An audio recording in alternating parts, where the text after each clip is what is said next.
بسم اللہ الرحمن الرحیم۔ السلام علیکم۔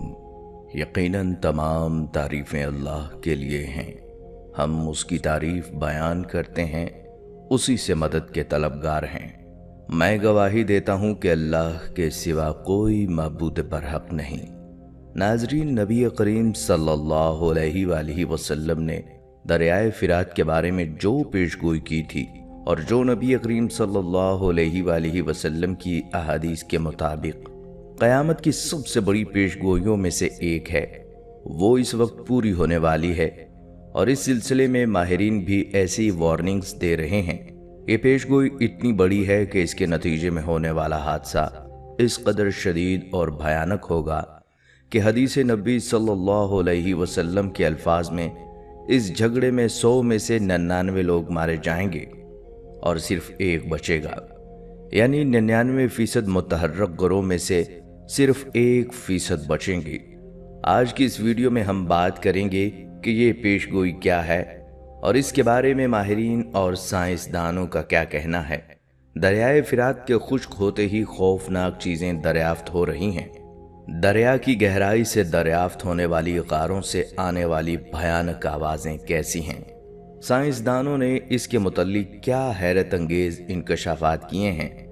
اس سب کے ساتھ ساتھ آپ کو دریائے فرات کی مزید اہمیت اور تاریخ بھی بتائیں گے، جس سے آپ اندازہ لگا سکتے ہیں کہ کس طرح دنیا اس آخری جنگ کی طرف بڑھتی چلی جا رہی ہے، جس کا تذکرہ احادیث مبارکہ میں بھی موجود ہے۔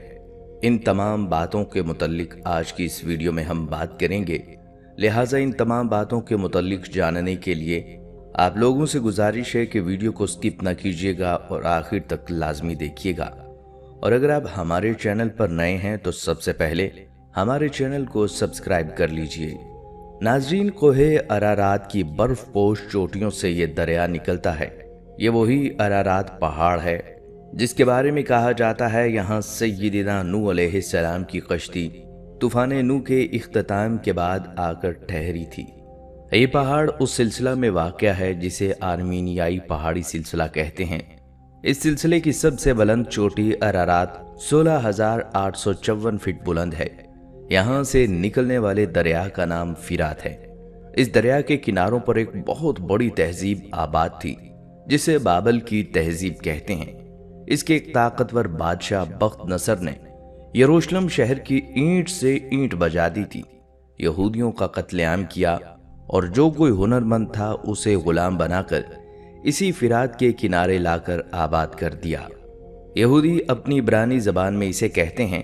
اسی دریا کے متعلق نبی کریم صلی اللہ علیہ وآلہ وسلم کا ارشاد مبارک ہے، قیامت تب تک قائم نہیں ہوگی جب تک فرات خشک نہ ہو جائے اور اس میں سے سونے کا ایک پہاڑ ظاہر نہ ہو۔ اس سونے کے پہاڑ کے لیے بہت سارے لوگ آپس میں جھگڑا کریں گے اور جنگ کریں گے، اور ہر شخص اس سونے کی پہاڑ کی ملکیت کو حاصل کرنا چاہے گا۔ وہ جھگڑا اس قدر خون خار ہوگا کہ ہر 100 میں سے 99 افراد مارے جائیں گے اور صرف ایک بچے گا، اور اگر تم اس سونے کے پہاڑ کو پاؤ تو تم ہرگز اس لڑائی میں شامل نہ ہونا کہ اس لڑائی میں شامل ہونے والا ہر شخص جہنمی ہوگا، اور وہ پہاڑ اللہ کی جانب سے ایک آزمائش ہوگا۔ ناظرین گرامی، یہ حدیث نبی صلی اللہ علیہ وآلہ وسلم کے الفاظ کا مفہوم، اور اس حدیث کی روشنی میں ہم دیکھ سکتے ہیں کہ سونے کے اس پہاڑ، یا زیادہ عام فہم الفاظ میں کہیں تو سونے کے اس ذخیرے کی مالیت کتنی زیادہ ہوگی کہ تقریباً دنیا کی ہر قوم اسے حاصل کرنا چاہے گی، اور وہ تمام کے تمام لوگ جو کسی بھی فریق کا حصہ بن کر اس ذخیرے کے حصول کی لڑائی میں شامل ہوں گے وہ تمام جہنمی ہوں گے، اور آخر کار سونے کے اس پہاڑ کو اللہ کی جانب سے غائب کر دیا جائے گا۔ یہ اتنی بڑی آزمائش ہوگی کہ اللہ رب العزت کے آخری رسول صلی اللہ علیہ وآلہ وسلم نے خود دور رہنے کا حکم دیا۔ ناظرین، اگر ہم دریائے فرات کی اہمیت کی بات کریں تو اسے تینوں مذاہب یعنی اسلام، عیسائیت اور یہودیت میں اعلیٰ مقام حاصل ہے۔ یہاں تک کہ اس دریا کے بارے میں ایک حدیث میں یہ الفاظ بھی ملتے ہیں کہ دریائے فرات دراصل جنت کے چشموں میں سے ایک چشمہ ہے، یعنی اس دریا کا پانی صاف ستھرا اور پاکیزہ کرنے والا ہے۔ یہی تصور عیسائیوں کی کتاب بائبل میں بھی ہے۔ بائبل کے چیپٹر 16 کے مطابق یہ دریا جنت کے دریاؤں میں سے ایک ہے، اور یہ خشک ہوگا اور دنیا کے تمام بادشاہ اس پر لڑائی کریں گے، یعنی یہ پیشگوئی بائبل میں بھی موجود ہے۔ لیکن اس پیشگوئی کو زیادہ وضاحت اور صراحت کے ساتھ نبی کریم صلی اللہ علیہ وآلہ وسلم نے ارشاد فرمایا، ایسا دریا جو جنت کے چشموں میں سے چشمہ ہو، اس کا خشک ہونا اللہ رب العزت کی نشانیوں میں سے ایک نشانی اور اس کی ناراضی کا مظہر ہو سکتا ہے۔ اور تمام شواہد کو دیکھتے ہوئے اگر ہم موجودہ حقیقت پر غور کریں تو ہمیں معلوم ہوگا کہ پچھلے 30 سے 40 سالوں میں دریائے فرات تیزی سے سکڑ رہا ہے، یہاں تک کہ کچھ عرصہ پہلے دریائے فرات اپنے اصل حجم سے تقریباً 80% تک سکڑ چکا ہے، جس کی وجہ سے ماہرین کی جانب سے یہ خدشہ ظاہر کیا جاتا ہے کہ آئندہ آنے والے چند سالوں میں باقی ماندہ دریائے فرات بھی مکمل طور پر خشک ہو جائے گا، اور جن علاقوں کو یہ دریا سیراب کرتا ہے وہاں پانی کی شدید قلت رونما ہو جائے گی۔ دوستو، اگر ہم بات کریں سونے کے اس ذخیرے کی جو دریائے فرات کے خشک ہونے پر ظاہر ہوگا، تو اس کا معاملہ بھی اتفاقی طور پر ماہرین کے ہاتھوں ہی حل ہوا ہے۔ وہ یوں کہ دریائے فرات کے سکڑنے سے متعلق تحقیق کرنے والی ماہرین کی ایک ٹیم نے جاننا چاہا کہ دریائے فرات کے کنارے رہنے والے لوگوں سے انٹرویو کیے اور فرات کے سکڑنے کے بعد اس کے پانی میں موجود کم مچھلیاں اور دیگر انواع جن سے وہ لوگ اپنی روزی روٹی کماتے تھے، ان کے کم ہونے سے ان افراد کی زندگیوں پر کیا اثر پڑا ہے۔ ماہرین کی حیرت کی انتہا نہ رہی جب دریائے فرات کے کنارے بسنے والے ان خانہ بدوش ماہی گیر لوگوں نے یہ بتایا کہ بے شک دریا سکڑ رہا ہے اور اس کے اندر مچھلیاں کم ہو رہی ہیں، جس کی وجہ سے مچھلیوں سے وابستہ کاروبار پہلے کی طرح نہیں رہے، لیکن دریائے فرات کے کناروں کی ریت میں آنے والا پانی سونے کے ذرات رکھتا ہے، اور ایسا پہلے کبھی نہیں ہوا، نہ ہم نے اپنے آباء و اجداد سے کبھی ایسا سنا۔ ان ماہی گیروں کے مطابق جب انہوں نے دریائے فرات کے پانی میں ملی ہوئی ریت کو چھانا تو اس میں سے سونے کے چھوٹے چھوٹے ذرات ملے۔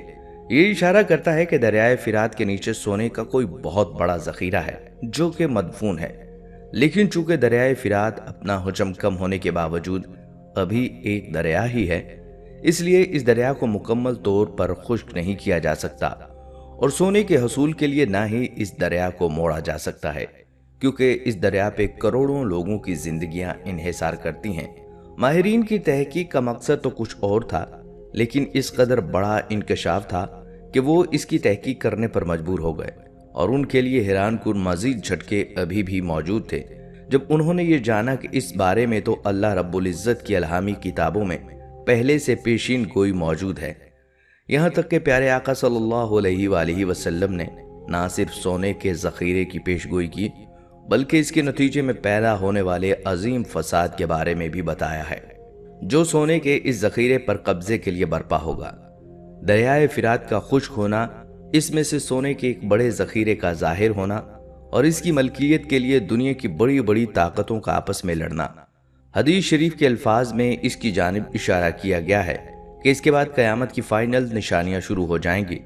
اس سے ہم اندازہ لگا سکتے ہیں کہ دریائے فرات کے خشک ہونے سے پہلے ہی دجال کا ظہور ہوگا، اور اسی طرح دریائے فرات کے خشک ہونے سے پہلے ہی حضرت عیسیٰ علیہ السلام کا نزول ہوگا۔ البتہ یہ تمام کے تمام فی الحال محض اندازے ہی ہیں اور اس کے بارے میں حتمی طور پر کچھ بھی نہیں کہا جا سکتا۔ البتہ یہ طے ہے کہ دریائے فرات کا خشک ہونا ایک بہت بڑی علامت ہوگی۔ حدیث کے الفاظ کے مطابق اس فساد عظیم کے بعد دنیا میں قیامت کی فائنل وارننگز اور نشانیاں، جن میں بڑے بڑے طوفان اور ہوا کا ذکر ہے، جو تمام کے تمام مومن لوگوں کو اللہ رب العزت کے حضور بھیج دے گی، یعنی تمام کے تمام مومن لوگ اس ہوا اور دھوئیں سے فوت ہو جائیں گے، جبکہ دنیا میں صرف کافر موجود رہیں گے جن پر قیامت واقع ہوگی۔ ناظرین، سائنسی حوالوں سے ماہرین نے جب کچھ عرصہ پہلے اس حوالے سے تحقیق کی تو دریائے فرات کے خشک ہونے میں ابھی بھی 10 سے 15 سال، یا انہوں نے یہ جانا کہ ایک تحقیق کے مطابق 20 سے 25 سال موجود ہیں، اور دریائے فرات کے خشک ہونے کے بعد بھی چونکہ دریا کا ڈیلٹا ایک دلدلی زمین کی طرح سے ہوگا تو اس میں مزید تحقیق کرنا کافی مشکل ہوگا، لیکن اللہ رب العزت کی قدرت سے کچھ بعید نہیں، کیونکہ جس طرح دریائے فرات کے پانی میں سونے کے ملے ہوئے ذرات لوگ ڈھونڈ رہے ہیں، اس سے صاف ظاہر ہے کہ وہ وقت زیادہ دور نہیں جب دریائے فرات مکمل طور پر خشک ہو جائے گا اور قیامت کے وقوع کی نشانیاں پوری ہونا شروع ہو جائیں گی۔ اس حوالے سے یہ بہت ضروری ہے کہ ہم اللہ رب العزت کے احکامات پر عمل کریں اور نبی کریم صلی اللہ علیہ وآلہ وسلم کے فرمان کے مطابق اگر ہماری زندگیوں میں سے دریائے فرات سے سونے کا ذخیرہ ظاہر ہوتا ہے تو ایسی کسی بھی لڑائی کا حصہ نہ بنے، کیونکہ اس بارے میں نبی کریم صلی اللہ علیہ وآلہ وسلم کے واضح الفاظ موجود ہیں کہ ایسی کسی لڑائی کا حصہ نہ بنا جائے، کیونکہ اس لڑائی میں حصہ لینے والا ہر شخص جہنمی ہوگا۔ ناظرین گرامی، سال 2023 میں دریائے فرات سب سے زیادہ گوگل کیا جانے والا دریا ہے، اور ابھی تک اس دریا سے متعلق ایسی خبروں کا سلسلہ جاری ہے جس نے ماہرین کو بہت کچھ سوچنے پر مجبور کر دیا ہے۔ حال ہی میں سیاست دانوں نے اس دریا کے بارے میں کچھ ایسی چیزیں دریافت کی ہیں جن کے بارے میں سن کر آپ حیران رہ جائیں گے، کیونکہ یہ وہ باتیں ہیں جو اس بات کا ثبوت ہیں کہ یقیناً دریائے فرات میں آج تبدیلیوں کی وجہ سے دنیا میں کچھ انہونا ہونے جا رہا ہے۔ 1700 میل کے رقبے پر پھیلا ہوا دریائے فرات دنیا کا مضبوط اور تیز ترین بہنے والا دریا مانا جاتا ہے۔ کوئی سوچ بھی نہیں سکتا تھا کہ یہ کبھی خشک ہو جائے گا، لیکن حیرت کی بات یہ ہے کہ اللہ اور اس کے رسول صلی اللہ علیہ وآلہ وسلم نے آج سے 1400 سال پہلے یہ پیش گوئی کر دی تھی کہ قیامت کے قریب یہ دریا خشک ہو جائے گا۔ آج ہم دیکھتے ہیں کہ ہو بہو ویسا ہی ہو رہا ہے جیسا کہ احادیث میں بیان ہوا ہے۔ پچھلے 3 سے 4 سالوں میں دریائے فرات غیر یقینی حد تک تیزی سے خشک ہو رہا ہے، جس نے سائنسدانوں کو حیران کر کے رکھ دیا ہے، کیونکہ مسئلہ صرف اس عظیم دریا کے خشک ہو جانے تک محدود نہیں۔ اصل مسئلہ اس وقت سامنے آتا ہے جب اس دریا کی خشکی سے جڑے ہوئے دوسرے واقعات کے بارے میں تفصیلات آنا شروع ہو گئیں۔ ناظرین، سب سے پہلے آپ کو بتاتے چلیں کہ دریائے فرات کا خشک ہونا نہ صرف اسلام بلکہ عیسائیت میں بھی اتنی ہی اہمیت کا حامل ہے۔ بائبل اور قرآن پاک دونوں میں کئی موقع پر اس دریا کو لے کر گفتگو اور مختلف پیش گوئیاں کی گئی ہیں۔ بائبل کے مطابق دریائے فرات کے پانی کا اصل ماخذ جنت کا پانی ہے۔ یہ وہ دریا ہے جو مشرق کو مغرب سے الگ کرتا ہے، اور اللہ کے علاوہ یہ بات کوئی نہیں جانتا کہ کئی صدیوں سے موجود اس عظیم دریا نے کتنی قوموں، کتنی تہذیبوں اور قبیلوں کو اپنے اندر دفن کیا ہے۔ قرآن پاک کے علاوہ دنیا بھر کی کئی مذہبی کتابوں میں بھی اس دریا کا ایک مقدس دریا ہونے کی حیثیت سے ذکر آ چکا ہے۔ اللہ رب العزت قرآن پاک میں بیان کرتا ہے کہ حضرت ابراہیم علیہ السلام کو جو زمین دینے کا وعدہ کیا تھا، اس کے لیے اس دریا کو ایک حد کے طور پر مقرر کیا گیا تھا۔ ان ساری معلومات کا بنیادی مقصد آپ کو یہ بتانا تھا کہ دریائے فرات جغرافیائی اور سائنسی اعتبار سے تو اہم ہے ہی، لیکن اس کے ساتھ ساتھ اس کی مذہبی اہمیت سے بھی انکار نہیں کیا جا سکتا۔ قرآن پاک کے علاوہ پرانی سے پرانی مذہبی کتب میں بھی اس دریا کا ذکر ملتا ہے، جس سے یہ ثابت ہوتا ہے کہ جب سے یہ زمین وجود میں آئی ہے تب سے یہ دریا موجود ہے اور کچھ سالوں تک اپنی اسی تیزی اور روانگی کے ساتھ بہتا رہے گا۔ لیکن پچھلے 3 سے 4 سالوں میں یہ دریا خشک ہوتا ہوتا اب مکمل طور پر سوکھ چکا ہے، اور اس کے سوکھنے کی وجہ سے کئی انہونے واقعات رونما ہو رہے ہیں جو اس دریا کو مزید پراسرار بنا رہے ہیں۔ ناظرین، دریا کے بڑے بڑے خشک حصوں کا خصوصی جائزہ لیا گیا اور رپورٹس میں آیا کہ یہاں سے کئی قسم کی ایسی چیزیں دریافت ہوئی ہیں جن کے بارے میں یقین کرنا مشکل ہو جاتا ہے۔ خاص طور پر اکتوبر 2020 میں ایک عرب نیوز چینل نے دریائے فرات کے ساحلوں پر بسنے والے لوکل لوگوں کے انٹرویوز کیے۔ انہوں نے جو انکشافات کیے ہیں وہ سن کر آپ حیران رہ جائیں گے۔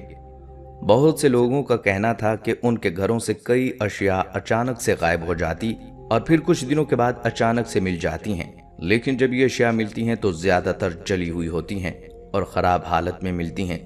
سب سے زیادہ شاکنگ مسٹری اس دریا میں موجود گہری سیاہ غاریں ہیں جو کہ دریا کی بالکل گہرائی میں موجود تھیں۔ عیسائی مذہب کے پیروکاروں کو کہنا تھا کہ یہ غار صدیوں سے شیطانوں کا گھر بنی ہوئی ہیں، اور یہ نظریہ دریائے فرات کے کنارے بسنے والوں کی کہانیوں سے کافی ملتا جلتا دکھائی دیتا ہے، جس میں وہ کہتے ہیں کہ ان کے گھروں کی چیزیں غائب ہو جاتی ہیں اور انہیں عجیب و غریب آوازیں بھی سنائی دیتی ہیں۔ اسی طرح ان کے ایک اور فرقے کے مطابق ان غاروں میں سے کچھ فرشتوں کو قید کیا گیا ہے جو مدد کے لیے پکارتے رہتے ہیں۔ ناظرین، فرشتوں کے وجود پر ایمان لانا ہمارے دین کا حصہ ہے، لیکن بحیثیت مسلمان ہمارا اس نظریے کو لے کر کوئی عقیدہ یا یقین نہیں ہے کہ ان غاروں میں شیطان بستے ہیں یا فرشتوں کو قید کیا گیا ہے، کیونکہ ایسی کوئی بات قرآن و حدیث سے ثابت نہیں ہے۔ البتہ دریا کی خشکی کو قرب قیامت کی ایک نشانی ضرور بتایا گیا ہے جس پر ہم مسلمان یقین رکھتے ہیں۔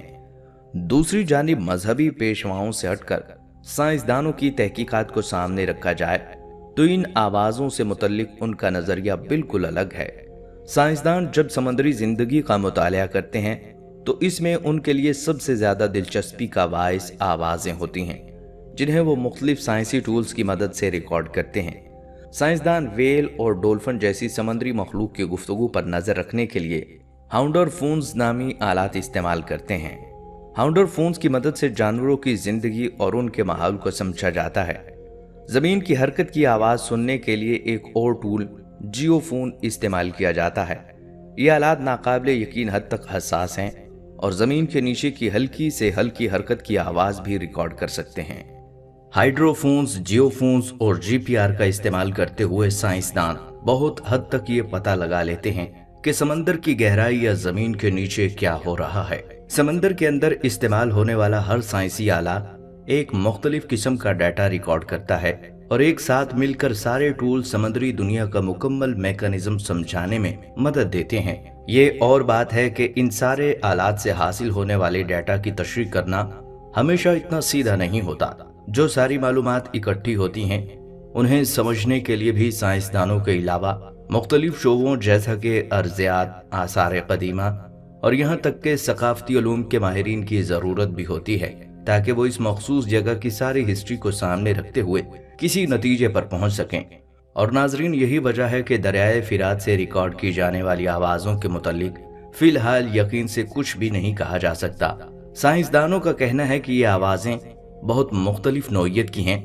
جو آلات ان آوازوں کو ریکارڈ کرنے کے لیے استعمال کیے گئے ہیں وہ بھی اتنے جدید نہیں ہیں کہ سمندر کی گہرائی میں ہونے والی مسلسل تبدیلیوں کو نوٹ کر سکیں، اور دریائے فرات ایسا دریا ہے جس میں مسلسل تبدیلیاں ہو رہی ہیں۔ کچھ آوازوں کی فریکوینسی ایسی ہوتی ہے جنہیں سائنسدان سن نہیں سکتے یا ان کے آلات درست طریقے سے ریکارڈ نہیں کر سکتے، اس لیے بعض اوقات آواز ریکارڈ ہو بھی جائے پھر اسے سمجھنا مشکل ہو جاتا ہے کہ یہ کس چیز کی آواز ہے، یہ کیا ظاہر کر رہی ہے۔ یہی وجہ ہے کہ چونکہ دریائے فرات سے آنے والی آوازیں بہت غیر معمولی ہیں، ایک تو یہ بہت بڑا دریا ہے جو کہ پیچیدہ قسم کے راستوں اور جاندار قدرتی ماحول پر مشتمل ہیں، اوپر سے وقت کے ساتھ ساتھ اس دریا کا ایک بہت بڑا حصہ خشک ہو چکا ہے۔ اس میں کئی تبدیلیاں روز نوٹ کی جاتی ہیں، لیکن سائنسی تحقیق کے لیے ضروری ہے کہ چیزیں کسی حد تک مستقل ہوں۔ لہٰذا اب جبکہ سائنس ابھی تک دریائے فرات کے مختلف حصوں، خاص طور پر گہری کھائیوں اور غاروں سے آنے والی عجیب و غریب آوازوں کو سمجھنے میں فی الحال ناکام ہو رہی ہے، تو مذہبی پیروکاروں کے لیے یہ زیادہ آسان ہو گیا ہے کہ وہ لوگوں کو اس بات کا یقین دلائیں کہ ان غاروں میں شیطان آباد ہے اور یہ آوازیں ان شیطانوں کی قید میں پھنسے کچھ فرشتوں کی ہیں۔ ناظرین، عیسائی مذہب کا یہ نظریہ مسلمانوں کے نظریے سے بالکل الگ ہے۔ بحیثیت مسلمان ہمارا اس بات پر یقین ہے، بلکہ ایمان ہے کہ اس دنیا میں ایسی کوئی طاقت نہیں جو اللہ کی مرضی کے بغیر کسی کو قید کر سکے۔ رہی بات ان خوفناک آوازوں کی، تو یقیناً آج یا کل سائنسدان اس بات کا کھوج لگا ہی لیں گے۔ تب تک ایک مسلمان ہونے کی حیثیت سے ہمارا فوکس یہ ہونا چاہیے کہ دریائے فرات کی خشکی سے ہم کیا سبق لیتے ہیں۔ کیا اس پیشگوئی کا پورا ہونا ہمارے لیے ایک یاد دہانی نہیں ہے کہ اس دنیا کو ایک دن ختم ہونا ہے اور ہمیں اگلی دنیا کی تیاری رکھنی چاہیے؟ ناظرین، یہاں آپ کو دریائے فرات کی مزید اہمیت اور تاریخ بتاتے چلیں، جس سے آپ اندازہ لگا سکتے ہیں کہ کس طرح دنیا اس آخری جنگ کی طرف بڑھتی جا رہی ہے، جس کا تذکرہ احادیث مبارکہ میں بھی موجود ہے۔ ناظرین، یہ دریا ترکی سے گزرتا ہوا عرفہ کے شہر شام کے علاقے میں داخل ہوتا ہے۔ عرفہ وہی شہر ہے جہاں سیدنا ابراہیم علیہ السلام کو نمرود نے آگ میں پھینکا تھا اور آگ اللہ کے حکم سے سرد ہو گئی تھی۔ آج بھی بلند پہاڑی پر وہ دو ستون استادہ ہیں جن پر باندھ کر حضرت ابراہیم علیہ السلام کو منجنیق نما بڑی غلیل سے نیچے جلائی گئی بلندیوں کو چھوتی ہوئی آگ میں اچھالا گیا۔ آج اس آگ والی جگہ ایک خوبصورت تالاب ہے جس میں رنگ برنگی مچھلیاں تیر رہی ہوتی ہیں۔ جرابلس کے شہر کے پاس سے گزرتا ہوا یہ دریا اس بڑے صحرا نما میدان میں داخل ہو جاتا ہے جہاں آماق اور دابق کے مقامات ہیں۔ یہ وہی مقامات اور صحرا ہیں جہاں رسول اکرم صلی اللہ علیہ وآلہ وسلم نے اس بڑی جنگ کی پیشگوئی کی ہے، جس میں اہل روم یعنی یورپ 80 جھنڈوں تلے اکٹھا ہو کر لڑنے آئیں گے اور ہر جھنڈے تلے 12,000 سپاہی ہوں گے، یعنی 9,80,000 انفینٹری۔ اتنی بڑی تعداد بیک وقت ایک محاذ پر کسی جنگ میں آج تک استعمال نہیں ہوئی۔ عراق میں یہ دریائے انبار کے علاقے سے داخل ہوتا ہے۔ اسی دریا کے کنارے کربلا کا میدان ہے، جہاں نواسۂ رسول صلی اللہ علیہ وآلہ وسلم جناب حضرت امام حسین کی المناک شہادت ہوئی تھی۔ قرب و جوار میں حضرت علی رضی اللہ تعالیٰ عنہ کا نجف ہے۔ یہ دریا اپنے ہم رکاب ذرا فاصلے پر بہنے والے دریائے دجلہ کے ساتھ بہتا ہوا آپس میں مل کر شط العرب کے مقام پر خلیج فارس میں ڈوب جاتا ہے۔ سیدنا ابراہیم علیہ السلام سے لے کر آج تک یہ دریا لاتعداد اہم واقعات کا شاہد ہے۔ انہی دونوں دریاؤں کے درمیان دنیا کی قدیم ترین تہذیب میسوپوٹیمیا آباد تھی، جو 3000 سال قبل مسیح سے بھی پرانی ہے۔ اس دریا کے کنارے حضرت ابراہیم علیہ السلام نے اپنا سفر شروع کیا۔ مکہ کی وادی میں خانہ کعبہ کو اس کی بنیادوں پر استوار کیا۔ سیدہ ہاجرہ اور حضرت اسماعیل علیہ السلام کے حوالے یہ مقدس سرزمین کی اور خود یروشلم میں چلے گئے، جہاں آج بھی الخلیل میں ان کا مزار ہے۔ اس پورے سفر کے ہر شہر اور علاقے کو یہودی مقدس مانتے ہیں اور اسے واپس حاصل کر کے آخری زمانے میں قائم ہونے والی عالمی یہودی سلطنت میں شامل کرنا چاہتے ہیں۔ اسی فرات اور دجلہ کے مقام پر واقع ڈیلٹا میں قادسیہ کی جنگ ہوئی تھی، جہاں اپنے زمانے کی عالمی قوت ایران سیدنا فاروق اعظم رضی اللہ تعالیٰ عنہ کے زمانے میں عرب کی ہادیہ نشین مسلمانوں کے ہاتھوں ذلت آمیز شکست کا شکار ہوئی تھی۔ یہ دریا جو شاید ابتدائے آفرینش سے بہتا چلا رہا ہے، گزشتہ 1 صدی سے ایک مسلسل کشمکش اور قوت و طاقت کی مٹ بھیڑ دیکھ رہا ہے۔ یہ کشمکش اس وقت سے شروع ہوئی جب اس کے کناروں پر موجود میدانوں اور صحراؤں میں تیل دریافت ہوا۔ شام میں تیل کے چشمے دریائے فرات کے دونوں کناروں پر واقع ہیں۔ یہاں سے روزانہ 3,85,000 بیرل تیل نکالا جاتا ہے، جبکہ عراق کے تیل کے کنویں دجلہ و فرات دونوں دریاؤں کے آس پاس پھیلے ہوئے ہیں، اور اس کے پاس اب 140 ارب بیرل کا ذخیرہ موجود ہے۔ یہ تیل گزشتہ 100 برس سے اب صرف تیل نہیں رہ گیا، بلکہ کاغذی کرنسی کی مالیت متعین کرنے کے لیے سونے کا سب سے بڑا متبادل ہے۔ گویا یہ آج کے دور میں وہی حیثیت رکھتا ہے جو رسول اللہ صلی اللہ علیہ وآلہ وسلم کے زمانے میں سونے کی تھی۔ اسی سونے کی تشبیہ دیتے ہوئے رسول اکرم صلی اللہ علیہ وآلہ وسلم نے فرات کے کناروں کا ذکر کیا۔ آپ صلی اللہ علیہ وآلہ وسلم نے فرمایا، ان قریب دریائے فرات میں سونے کا پہاڑ نمودار ہوگا۔ جب لوگ اس کے بارے میں سنیں گے تو اس کی طرف چل پڑیں گے، اور جو پہاڑ کے پاس ہوں گے وہ کہیں گے، اگر ہم نے اسے چھوڑ دیا تو دوسرے لوگ اسے لے جائیں گے۔ آپ صلی اللہ علیہ وآلہ وسلم نے فرمایا، پھر اس خزانے کو حاصل کرنے کے لیے لوگ لڑیں گے اور 100 میں سے 99 قتل ہو جائیں گے۔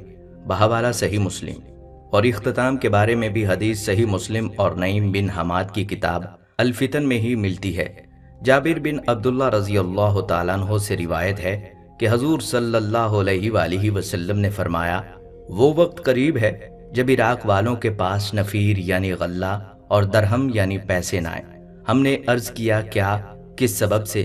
تو آپ صلی اللہ علیہ وآلہ وسلم نے فرمایا، عجم یعنی غیر عرب ایرانی روک لیں گے۔ پھر کچھ دیر خاموش رہنے کے بعد کہا، وہ وقت بھی قریب ہے جب اہل شام پر بھی پابندی لگا دی جائے گی۔ پوچھا گیا، یہ پابندی کس طرح کی ہوگی؟ آپ صلی اللہ علیہ وآلہ وسلم نے فرمایا، اہل روم یعنی مغرب والوں سے۔ پھر تھوڑی دیر خاموشی کے بعد ارشاد فرمایا کہ میری امت میں ایک خلیفہ ہوگا جو لوگوں کو مال لپ لپ بھر دے گا اور شمار نہیں کرے گا۔ اس کے بعد آپ صلی اللہ علیہ وآلہ وسلم نے قسم کھائی اور فرمایا، اس اللہ کی قسم جس کے قبضے میں میری جان ہے، اسلام یقیناً اپنی پہلی حالت کی طرف لوٹے گا جس طرح کہ اس کی ابتدا مدینہ سے ہوئی۔ صحیح مسلم۔ یعنی فرات پر سونے کے پہاڑ کے لیے ہونے والی جنگ 100 میں سے 99 افراد کی جان لے لے گی، اور اس کے بعد امام مہدی یا خلیفہ مہدی مسلمانوں کی قیادت کریں گے۔ اس جنگ کا آغاز اس وقت سے ہو گیا تھا جب 1912 میں تیل دریافت ہوا تو خلافت عثمانیہ نے ترکش آئل کمپنی بنائی۔ اس کے ٹھیک 4 سال بعد 6 نومبر 1916 کو برطانیہ نے عراق سے جنگ کا آغاز کیا اور 1917 میں بغداد پر قبضہ کر لیا۔ حجاز میں انگریزوں کا ساتھ دینے والے شریف مکہ حسین بن علی کے بیٹے فیصل کو فرات و دجلہ کی سرزمین کا سربراہ بنا دیا گیا۔ 1932 میں عراق کو آزاد کیا گیا تو 3 سال بعد 1935 میں فرات کے کنارے ایک بہت بڑی شیعہ سنی لڑائی شروع ہو گئی جو 1 سال چلتی رہی اور ہزاروں انسانوں کی جانیں چلی گئیں۔ دوسری جنگ عظیم شروع ہوئی تو ایک عرب قوم پرست رشید علی اکلانی نے جرمنی کی مدد سے بغاوت کر دی اور عراق پر قبضہ کر لیا۔ اسی وجہ سے برطانیہ نے عراق پر حملہ کیا اور اس خون ریز معرکے میں برطانیہ نے فتح حاصل کی، لیکن پھر تقریباً 7 سال بعد یعنی 26 اکتوبر 1947 تک برطانوی فوجیں عراق میں رہیں۔ اس وقت سے لے کر آج تک یہ خطہ مسلسل حالت جنگ میں رہا ہے۔ بیرونی حملہ آور نہ بھی تھے تو اس میں کبھی شیعہ سنی مارکے اور کبھی قوم پرست عرب یا دیگر کرد قوم پرست حکومت سے الجھتے رہے اور فرات کے کنارے انسانوں کا خون بہتا رہا۔ اسرائیل کے ساتھ بھی 2 جنگیں ہوئیں، 1948 میں اور 1967 میں۔ دونوں جنگوں میں دریائے فرات پر آباد لوگوں نے ذلت آمیز شکست کھائی۔ 1980 سے 1988 تک چلنے والی ایران عراق جنگ 10 لاکھ انسانوں کا نذرانہ لے گئی۔ صدام حسین کا عراق پہلے سوویت یونین کی سیاست کا اکھاڑا تھا اور اس کے پڑوسی ایران پر خطے کا امریکی تھانے دار رضا شاہ پہلوی برسر اقتدار تھا، لیکن آیت اللہ خمینی کے ایرانی انقلاب نے پورے خطے میں وفاداریوں کی بساط الٹ کر رکھ دی۔ فرات کے کنارے آباد صدام حسین کے عراق نے ایران کو کمزور جانا اور اس پر جنگ مسلط کر دی۔ اس 8 سالہ جنگ میں 10 لاکھ لوگ لقمہ اجل بن گئے۔ جنگ ختم ہو گئی، صرف 3 سال امن کے گزرے تھے کہ امریکہ نے عراق پر حملہ کر دیا۔ اس سے پہلے صدام حسین کو اکسایا گیا کہ کویت پر قبضہ کرو، اور پھر فروری 1991 میں عراق کی اینٹ سے اینٹ بجا دی گئی۔ جنگ میں شکست کے بعد وہاں کی شیعہ اور کرد آبادی کو صدام حسین کے خلاف بغاوت پر اکسایا گیا۔ بدترین لڑائی ہوئی جس میں کیمیائی ہتھیار تک استعمال کیے گئے۔ اقوام متحدہ نے وہاں کے کردوں کے لیے ایک محفوظ علاقہ مخصوص کیا جس پر عراق کے طیاروں کی پرواز منع کر دی گئی۔ اس حد تک پابندیاں لگائی گئیں کہ دوائیاں تک روک لی گئیں۔ ایک اندازے کے مطابق 20 لاکھ بچے صرف دوا نہ ملنے کی وجہ سے موت کی آغوش میں چلے گئے۔ بدنام زمانہ تیل کے بدلے خوراک پروگرام شروع ہوا اور دنیا بھر کا کرپٹ مافیا عراقیوں کا تیل اونے پونے داموں خرید کر انہیں خوراک بہم پہنچاتا رہا۔ اس ساری صورتحال اور معاشی پابندی کے درمیان دسمبر 1998 میں امریکہ اور برطانیہ کے جنگی جہازوں نے عراق کے ٹھکانوں پر اس لیے حملہ کر دیا کہ انہیں شک تھا کہ وہاں کیمیائی ہتھیار موجود ہیں۔ 11 ستمبر 2001 کے بعد دنیا بدلی تو فرات کا یہ کنارہ ایک دفعہ پھر لہو لہان ہو گیا۔ مارچ 2003 میں امریکہ نے عراق پر حملہ کر دیا اور پھر صدام حسین کی 7 لاکھ فوج چشمے زدن میں غائب ہو گئی۔ بیچ چوراہے میں لگا صدام کا مجسمہ امریکی فوجیوں نے گرایا اور بغداد کے تخت پر حکومت کے لیے ایک گورننگ کونسل بنا دی۔ اس دن سے دسمبر 2005 تک امریکی فوج القاعدہ اور دہشت گردی کے نام پر بغداد میں قتل عام کرتی رہیں۔ ناظرین، کیسی کیسی کہانیاں ہیں جو اس دور میں منظر عام پر آئیں۔ ابو غریب جیل میں انسانوں پر کتے چھوڑنے سے لے کر جنسی زیادتیاں تک سب کچھ ہوا۔ فلوجہ، موصل اور کرکوک کے شہروں میں بار بار محاصرے میں لے کر دہشت گردوں کی تلاش کے نام پر عام شہری تشدد اور قتل و غارت کا نشانہ بنائے گئے۔ جون 2006 میں امریکیوں کے ہاتھوں ابو مصعب زرقاوی کی شہادت کے بعد معاملات تھوڑے ٹھنڈے ہوئے، لیکن پھر شدید قسم کی شیعہ سنی جنگ کا آغاز ہو گیا۔ سمارا کے علاقے میں خودکش بمبار کے ہاتھوں لاتعداد شیعہ زائرین جاں بحق ہوئے تو معاملہ مزید گمبھیر ہو گیا۔ اگست 2007 میں کرد اور شیعہ لیڈران وزیر اعظم نور المالکی کے حق میں اکٹھے ہو گئے، لیکن یہ کسی سنی لیڈر کو ساتھ نہ ملا سکے۔ خلیج بڑھتی گئی۔ یہی وہ دور تھا جب عراق میں بلیک واٹر کی موجودگی کا پتہ چلا، جس نے ازراہ عام لوگوں پر فائر کھول کر 17 لوگوں کو لقمہ اجل بنا دیا۔ نومبر 2008 میں امریکی افواج نے حکومت سے معاہدہ کیا کہ امریکی فوج 2011 میں عراق سے نکل جائے گی۔ دسمبر 2011 میں امریکی افواج وہاں سے نکلیں تو ستمبر 2013 میں سنی علاقوں میں بغاوت شروع ہو گئی۔ اس 1 سال میں 157 شہری 7 دھماکوں میں ہلاک ہوئے۔ فلوجہ اور رمادی کے علاقے میدان جنگ بن گئے۔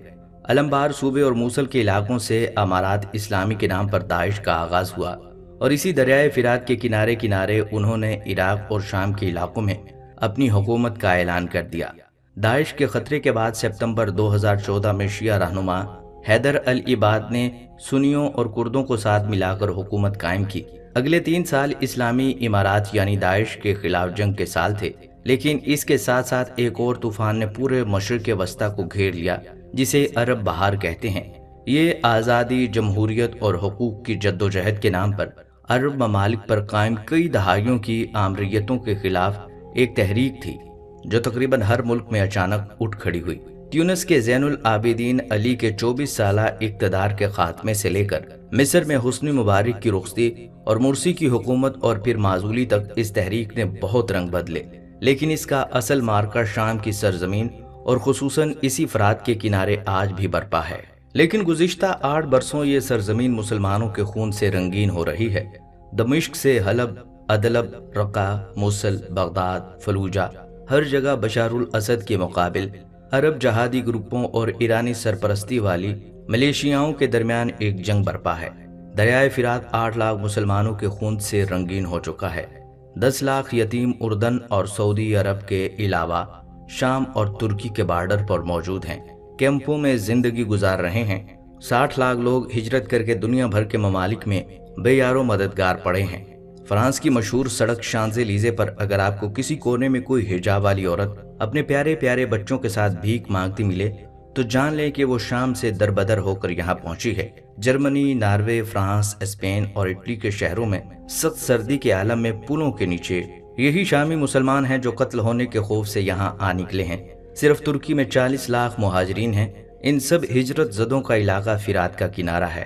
لبنان کے بیروت سے لے کر ایران کے سرحدی علاقے اردبیل تک یہ خطہ آج تک بہت بڑی جنگ کی آگ میں جھونکا جا چکا ہے، جس کا اشارہ رسول پاک صلی اللہ علیہ وآلہ وسلم نے فرمایا تھا۔ قاسم سلیمانی کی امریکیوں کے ہاتھوں شہادت بہت بڑا واقعہ ہے۔ یہ واقعہ اس پورے خطے کو اس جنگ کی طرف لے جا چکا ہے جس کا اشارہ رسول اکرم صلی اللہ علیہ وآلہ وسلم نے فرمایا تھا۔ حضرت قعب رضی اللہ تعالیٰ عنہ سے روایت ہے کہ آپ صلی اللہ علیہ وآلہ وسلم نے فرمایا، مشرقی سمندر دور ہو جائے گا اور اس میں کوئی کشتی بھی نہ چل سکے گی، چنانچہ ایک بستی والے دوسری بستی میں نہ جا پائیں گے، بروایت ابن ماجہ۔ یہ اشارہ آبنائے ہرمز کی طرف سے ہے جو تقریباً 21 میل چوڑی ہے، لیکن اس میں صرف 2 میل چوڑائی ایسی ہے جہاں سے جہاز گزر سکتے ہیں۔ اگر ایران ان 2 میلوں کو اپنے میزائل کے نشانے پر رکھتا ہے تو کیا ہوگا؟ عرب جانے والا تیل رک جائے گا، لیکن امریکہ نے یہ چال سوچ سمجھ کر چلی ہے۔ امریکہ اور یورپ اب یہاں سے تیل نہیں خرید رہے۔ امریکہ تو ایک قطرہ بھی یہاں سے نہیں لیتا۔ یورپ کا تیل روس اور ناروے سے آتا ہے۔